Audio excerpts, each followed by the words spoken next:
खबरदार, अगर तूने एक कदम भी आगे बढ़ाया, तुम्हारी हिम्मत कैसी हुई मेरी जमीन पे आने की? भाईजान, खुदा के वास्ते मुझ पे रहम करो, मैं तो तुम्हारा अपना चचेरा भाई हूँ। अब तो ये ज़मीन मुझे वापस कर दो। अगर गलती मेरे बाप ने की है तो आप सज़ा मुझे क्यों दे रहे हो? अब तो मुझे माफ़ करो। माफ कर दूं? ये माफी ना क़यामत के दिन मेरे बाप से मांगना। जो जुल्म तुम लोगों ने मेरे खानदान के साथ किया है ना, वो मैं कभी नहीं भूल सकता हूँ। तुम लोग ना इस जमीन का एक टुकड़ा भी नहीं ले जा सकते। अगर तुम्हें अपनी जान प्यारी है ना तो दफा हो जाए यहाँ से, वरना बहुत गलत होगा। या अल्लाह, आज तो सारी उम्मीदें ख़त्म हो गई।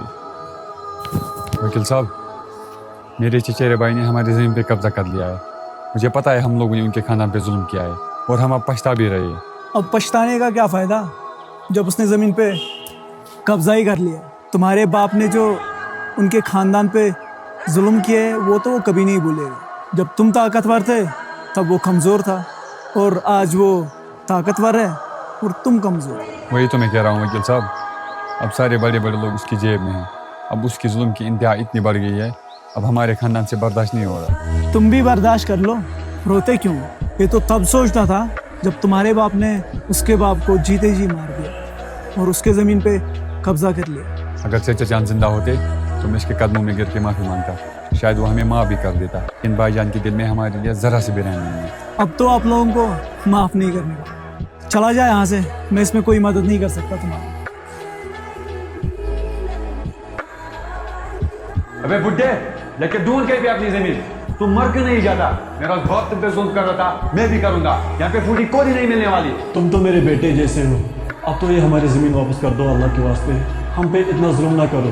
बेटे की पढ़ाई के लिए बहुत खर्चा हो रहा है और घर में जवान बेटी बैठी हुई है।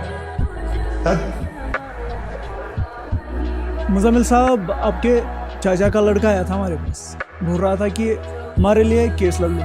मैंने भी बोल दिया कि मैं अपने दोस्त के खिलाफ नहीं जा सकता। अब वो तुम्हारे पास भी पहुंच गया, उसको मेरी ताकत का अंदाजा नहीं है, मेरी पहुंच कहाँ कहाँ तक है। अब तो देख, अब वो जेल में तड़पेगा और उसके खानदान को मैं एक एक दाने के लिए तरसाऊंगा। लेकिन एक बात बोल दूँ मैं, अगर तुम भी अपने चाचा की तरह उनके ख़ानदान पे जुल्म करने लगे तो फिर फ़र्क ही क्या रहा तुम में और उनमें? देखो, रहम करने वाला तो अल्लाह होता है।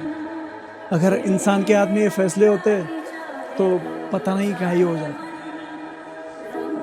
बेटा, कभी किसी का हक मत खाना। अच्छाई और बुराई का फैसला करने वाला अल्लाह होता है। जा, कर दी तेरी ज़मीन तेरे नाम। अच्छाई और बुराई का फैसला करने वाला अल्लाह है, वही रहम करने वाला है। और मुझे पूरा यकीन है वो मेरे साथ नाइंसाफ़ी नहीं करे।